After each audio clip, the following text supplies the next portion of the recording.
Hey, what's going on, guys? James Nation here with Technic Nation. And as you can see by the giant display behind my head, today we're going to be reviewing a TV. Specifically, this is the TCL 55 S405. So this is TCL's budget-friendly, entry-level 4K TV. So if you're in the market for that type of product, stick around and we'll talk about some of the features that the TV has, and then I'll tell you why I think it's probably the best option out there for someone just looking to get their foot in the door with a 4K TV.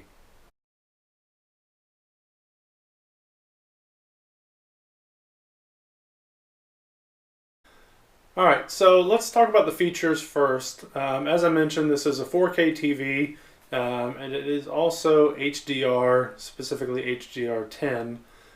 Which you're not really going to find that often in a TV at this price point. So that's kind of a nice addition to have. It does have a 120 hertz refresh rate, which I think a lot of companies these days, I don't want to say manipulate, but they kind of overinflate those numbers. So I think the actual refresh rate would probably be closer to a 60 hertz. But still, it is advertised at 120, and as we'll talk about later on, I don't see issues with the performance of the TV in that respect. So we'll go with 120 hertz for now. The other piece, it does have upscale converting capabilities. TCL calls it their, I think, Creative Pro, I think. But basically, it takes a 1080p or less video feed, and it tries to upscale that so you get that 4K quality. It does have dual band Wi-Fi as well, so if you're wanting to go with a wireless option for connectivity, then you can do that. And then of course it has built-in Roku, which that has kind of been the mainstay for the TCL brand ever since they started several years ago. Which is, Roku is one of, if not the best options out there for that streaming box option. So the fact that TCL includes that here in all their TVs is certainly nice to have.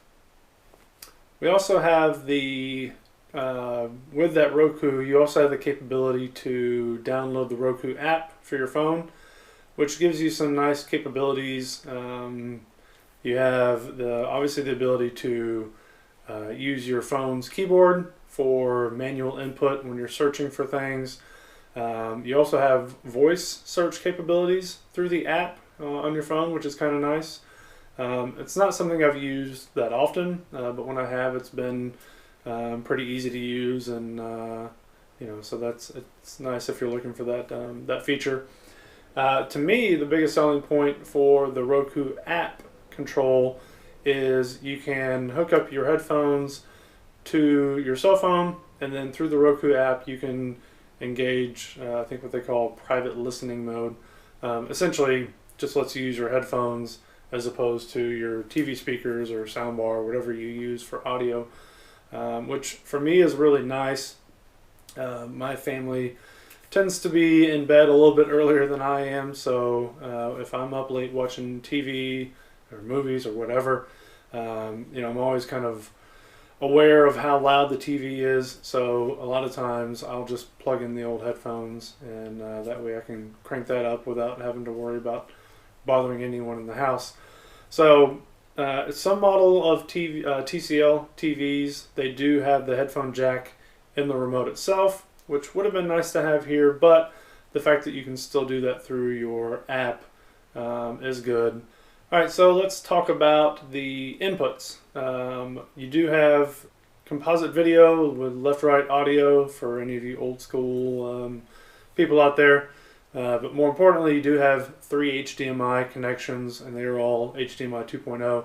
So you've got plenty of connection opportunities for 4K devices. You do have a Ethernet hookup, so if you are by a router and you don't want to go wireless, then you have that option to do a hard hookup with the Ethernet cable.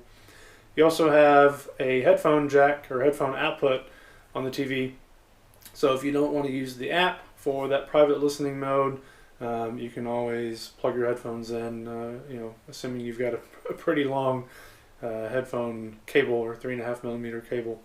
So other connections are the digital audio out. So for those of you with sound bars or AV receivers, you do have that option for sending the audio out to an external audio device. And lastly, you have a USB 2.0. So if maybe Roku's not your thing and you want to hook up like a Google Chromecast or an Amazon Fire TV little dongle, you do have that capability here as well. Alright, so those are all the features of the TCL S405. So now let's talk about what my opinion of the TV is. So going into this, I really had to kind of keep an open mind because this was my first time experiencing 4K TV. And when I say I had to keep an open mind, what I mean is, you know, you're not going to get the most amazing experience with this TV, and that's to be expected at this price point, which I should probably go ahead and talk about now. The 55-inch S405 can be had currently for $370, which is an amazing price for a 4K TV at 55 inches. So again, you're not going to get the most amazing experience. It's not going to be like an OLED TV or anything like that, but it's not to say that it's bad. It is not bad. You just have to go in with that kind of in the back of your mind that your expectations shouldn't be too high. So one thing the TV doesn't have that a more upscale TV would have would be local dimming zones. So you're not going to get the most deep blacks with this TV. But again, at this price point, that's really not something that you should expect, but I thought it would be worth mentioning. So with that out of the way, let's talk about things that I really like about the TV. First thing I like is really just the overall picture quality. Now, one caveat to that is when you take this TV out of the box, you really need to kind of play with the settings to get them tailored to your liking. So straight out of the box, default settings, you might think, oh boy, you know, this is nowhere near as nice as I thought. So it took me a little bit of trial and error to play with the different settings to get that kind of picture that I wanted. You know, you've got dynamic control, or dynamic contrast control, sharpness, brightness, backlighting, color, tone from like a green to a red. So there's plenty of options for kind of how you set up the display to your liking. So I would just suggest play with it for a little bit. Don't get discouraged if out of the box it's not what you expected. With a little bit of effort, I think you'll find that it's certainly capable of displaying that type of quality that you would hope for. One thing I also like about it with the HDR, just the fact that it includes HDR, to me at this price point is kind of amazing. Again, that's not something you would typically see in a lower end TV, and while I don't consider this a lower end TV, the pricing is certainly at the lower end, but the fact that it has HDR10 is pretty amazing. So I've watched several Netflix shows with the TV with the HDR content, and one nice thing is it actually has several different kind of, I guess, HDR modes. So you can, again, play with those settings until you find the one that is right for you. But now you've got 4K video from YouTube, so I wanted you guys to be able to see what that 4K display looks like. And I have to say, I really was blown away by the quality. Again, not having experienced 4K prior to this TV, my only experience was looking at 4K TVs in a in a Target or Best Buy or something like that. So seeing it in the house, it's pretty amazing. I'm not quite sure if that quality is going to come through on a 1080 video that I'm recording in, but if nothing else, it'll give you guys kind of a general feel for how it looks. Now I mentioned before the upscale capability. Again, this is a actual 4K feed, so it's not doing that. But if you're watching a standard HD signal, like from your cable box, then I mentioned the upscale Creative Pro capability, and I guess it's okay, to be honest. I don't really notice a massive difference from just a standard 1080p TV that I would watch my cable shows on. So I guess it's kind of a tough thing to judge, to be honest with you, but I'm assuming it's doing a little bit of something in the background, but it's not really that noticeable to me.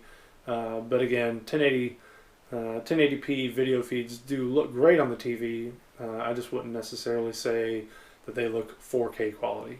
The motion rate I mentioned earlier, the TV has an advertised 120 hertz refresh rate. So I've done some gaming on here with PlayStation, and I should probably mention that you do have the capability to run the TV in kind of a game mode to enhance that kind of input lag. So it does work quite well, and the PlayStation games that I've played on here, they do look amazing. I don't have the PlayStation Pro, so I'm not getting 4K quality, but even the 1080p gaming looks really amazing on the TV, and I think that game input does help to minimize the input lag. So that's certainly a nice bonus here. So that's my review of the TCL S405. Again, high points, very price friendly, $370. Plenty of capabilities with the 4K, with the HDR, with the built-in Roku.